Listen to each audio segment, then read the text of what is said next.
Coming up on The World Today.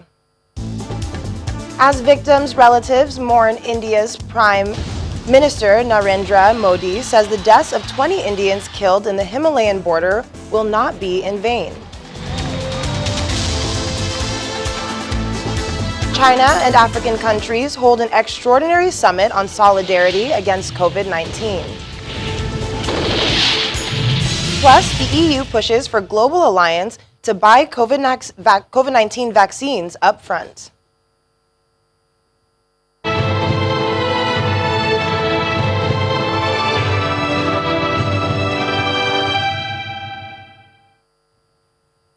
A warm welcome to the program today. I'm Akaite Afia. Just a day after the world learned about the breakthrough in finding a cure for COVID-19 in the drug Dexamethasone, the UK Health Minister Matt Hancock says the country already has 240,000 doses of the drug in stock and on order. The government yesterday backed the steroid drug after the University of Oxford researchers announced preliminary results of their trial on Tuesday. For patients who are ill enough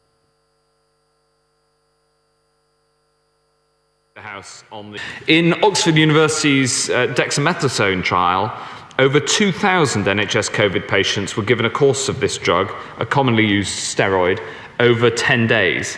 For patients who were ill enough to require oxygen, the risk of dying fell by a fifth.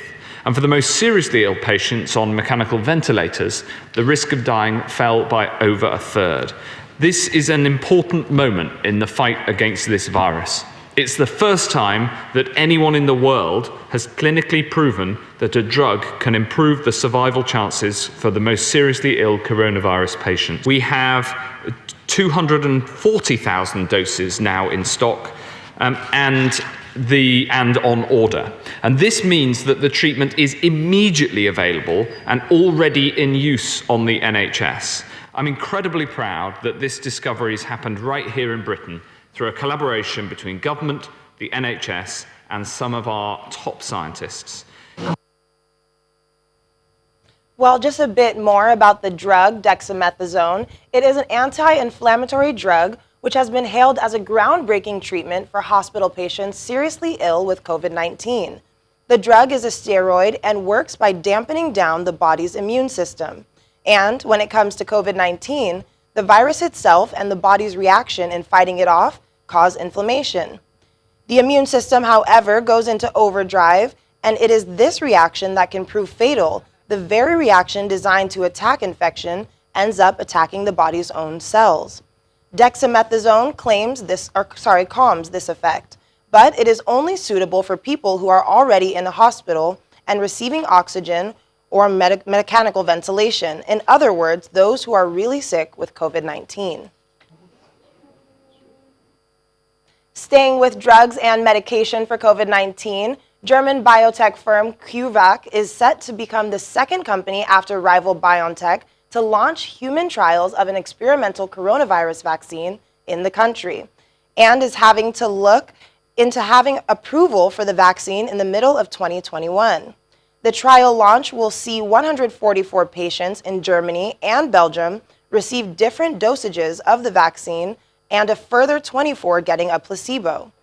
CureVac's acting chief executive, Franz Werner Haas, says the first meaningful results could be available in September or October, and approval could come as early as next year. Meanwhile, the European Commission President, Ursula von der Leyen, wants global leaders to agree on joint purchases of potential vaccines against COVID-19.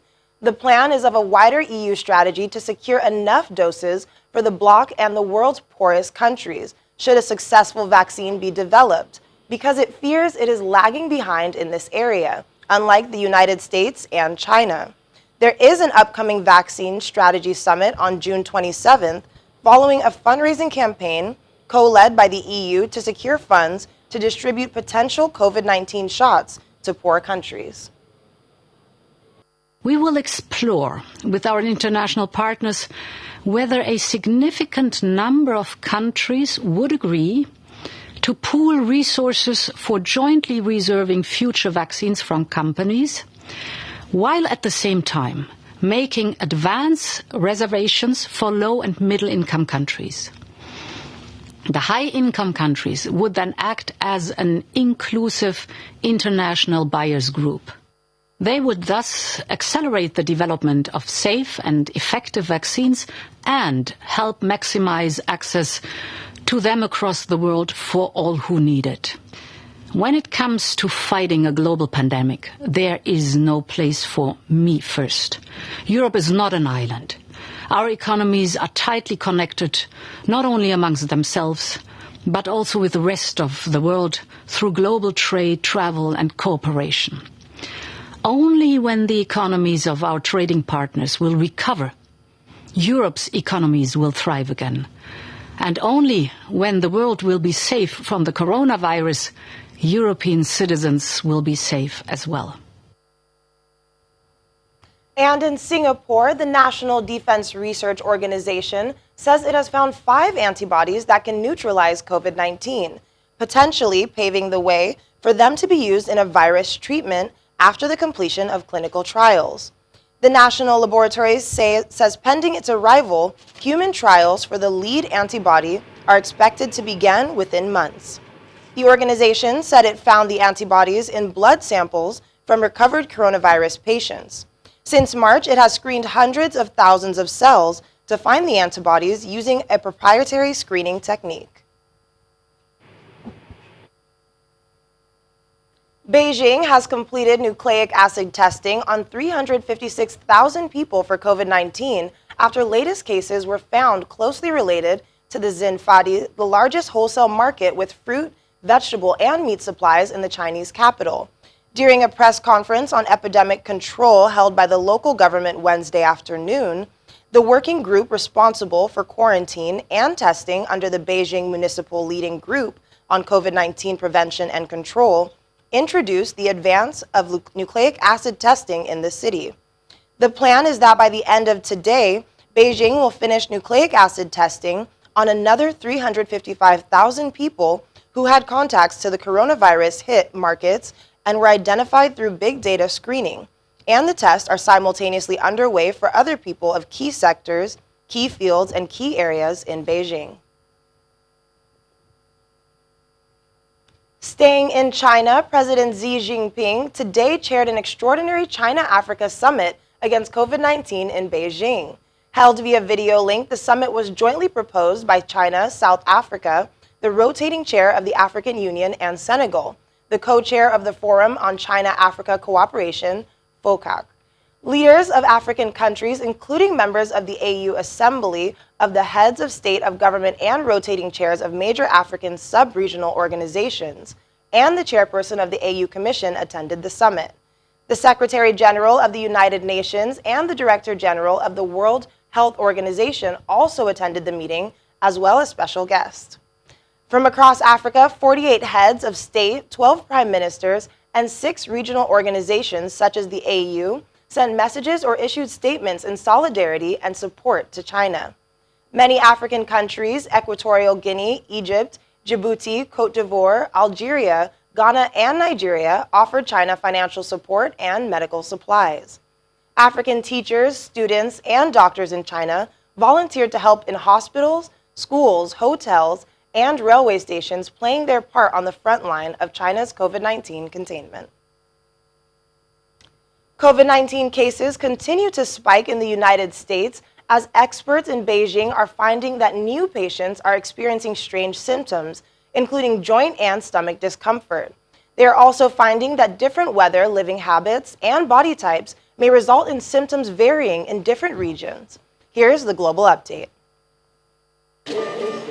In Latin America, Brazil has seen a sharp rise in its number of cases as fatalities in the region double roughly every 2 to 3 weeks. The country has recorded more than 920,000 cases, the second highest in the world, and a total of 45,421 deaths. Peru is also experiencing the same sharp increase in its number of cases. It holds the 8th position for the highest number of cases globally, with 7,056 deaths. Furthermore, Peru's problem is now being compounded by shortages of oxygen for patients with respiratory problems, creating anxiety for family members and price gouging, resulting in a higher death toll. In the United States, 6 states have seen a record spike in new COVID-19 cases. Infections nearly doubled in Alabama and South Carolina during the last week. Other states seeing record spikes include Florida, Arizona, Texas, and Oklahoma. Despite the rise in Oklahoma, President Donald Trump still plans to hold an indoor campaign rally in Tulsa on Saturday, June 20th. Over in Pakistan, the densely populated city of Lahore has been sealed off and will remain that way for the next 2 weeks, after the government announced that it will reimpose strict lockdowns in specific areas of several cities. Prime Minister Imran Khan has ruled out a nationwide lockdown despite the federal government saying that COVID-19 cases in the South Asian country could multiply 8-fold by the end of July, which may take cases to 1.2 million. Currently, Pakistan has reported 154,760 cases and 2,975 deaths. In Israel, researchers have created self-cleaning reusable face masks. The masks connect to power through a USB port similar to a phone charger, which heats the inner layer of carbon fibers by up to 70 degrees Celsius, a temperature high enough to kill the virus. Users are advised not to wear the mask while it's cleaning. The researchers have filed a patent for the mask and plan to sell it commercially. While moving slightly away from the COVID-19 pandemic, we've been hearing from the Indian and Chinese government over clashes in a disputed border area, which left 20 Indian soldiers dead. The foreign ministers of both countries have exchanged protests over the event. Today, India's Prime Minister Narendra Modi added his voice saying that the deaths of Indians will not be in vain and that India would be proud that the soldiers died fighting the Chinese.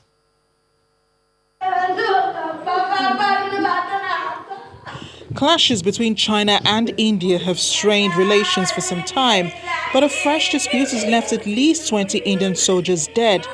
This is the first deadly clash over the disputed Himalayan border area in over 45 years, leaving families of the soldiers in despair.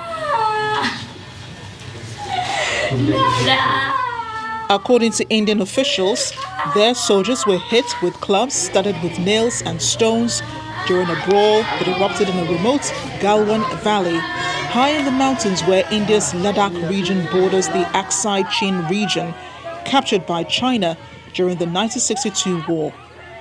India's Prime Minister Narendra Modi said the country wants peace with China, but will respond to any provocation.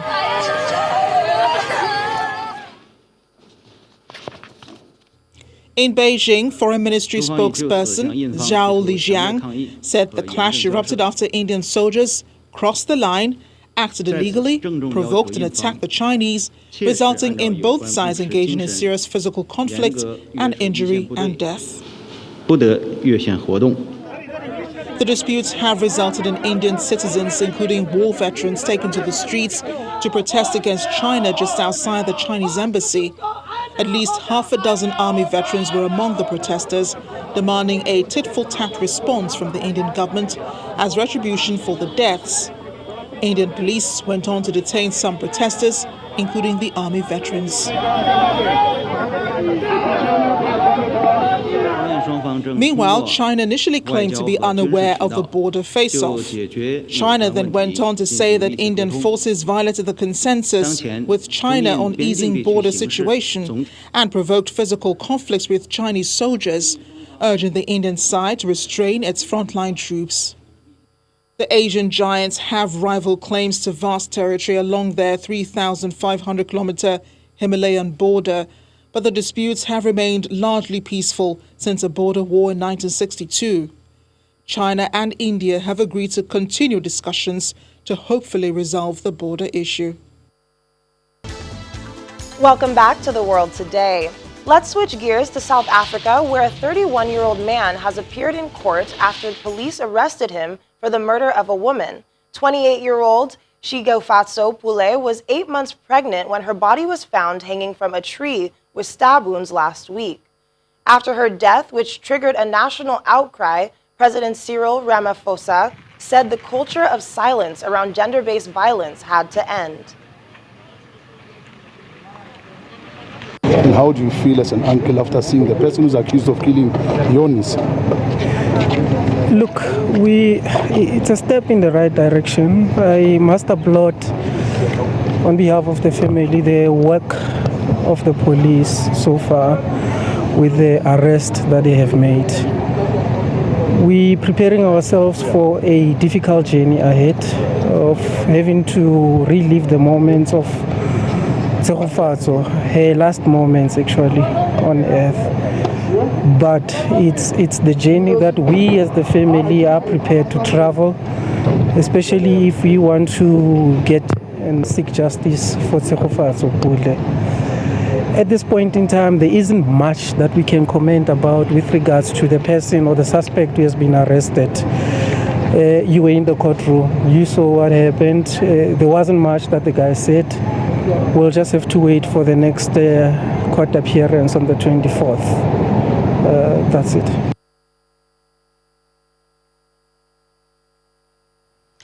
More than 5,000 people have died from the coronavirus in Sweden. Health officials say with a population of just over 10 million, the country has had a heavier toll compared to its neighbors and has been closely watched owing its controversial decision not to impose a strict lockdown.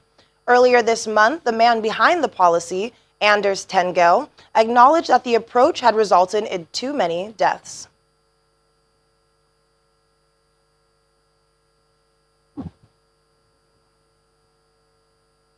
British Prime Minister Boris Johnson says there is more work to be done to tackle discrimination in Britain, but that his government would look at new ways of legislating against vandalism of war memorials. But when asked about violence and the targeting of some statues during the anti-racism protest, Johnson told Parliament that any instances of vandalism on public property would be met with the full force of the law, adding that the government was looking at new ways to prosecute those who vandalize war memorials.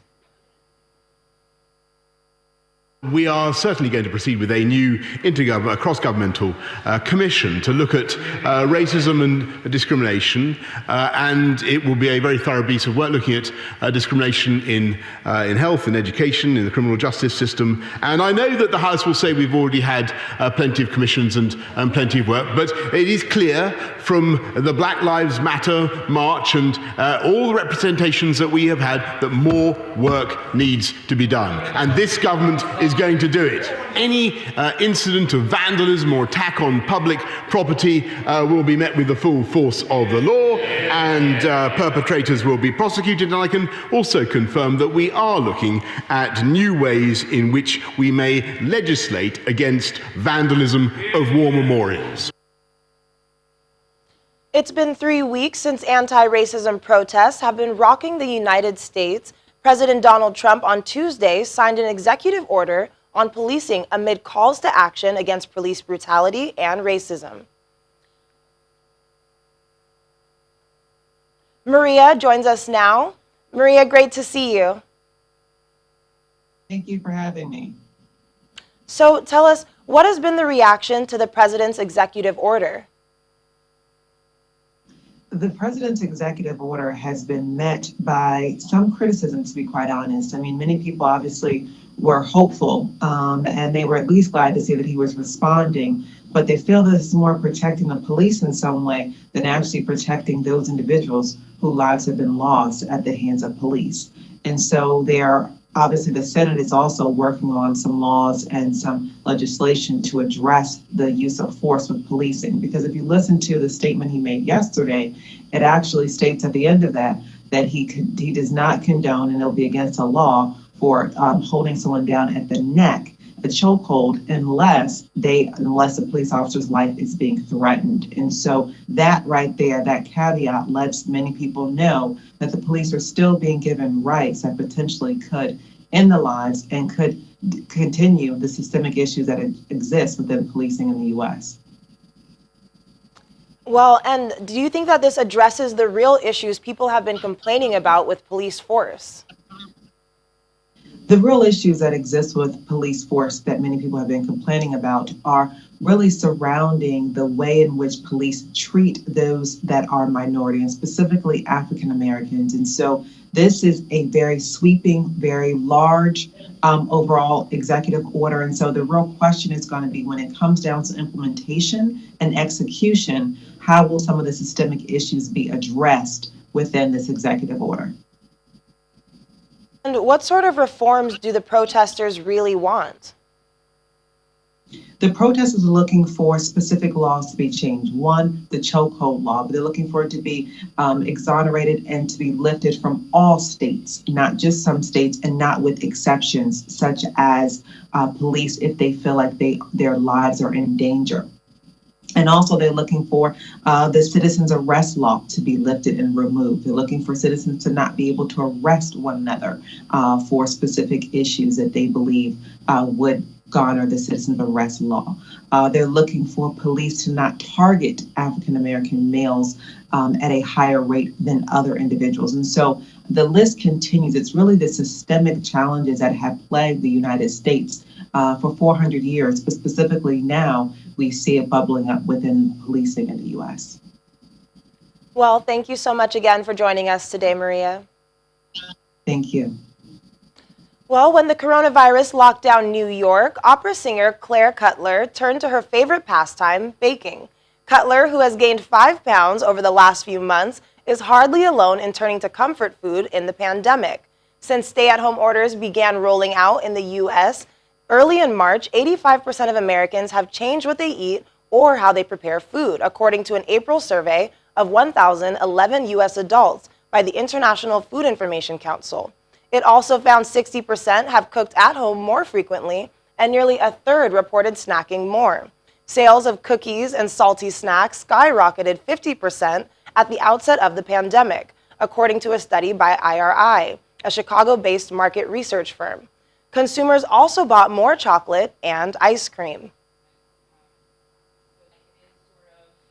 I think a lot of us. So baking just brings me a supreme amount of joy, and so does eating what I have to bake, at the end of it. So it's just been one of the things keeping me kind of grounded and happy during this time of so much uncertainty and being cut off from your family, your friends, your normal ways of connecting and communing with people. So yeah, this has just been one of my little saviors in these 94 days of quarantine. So I think I use food as a comfort in a lot of different situations. But yeah, I really do think that you can just set aside your worries because you're trying to focus too. You're focusing on making something that is delicious and edible.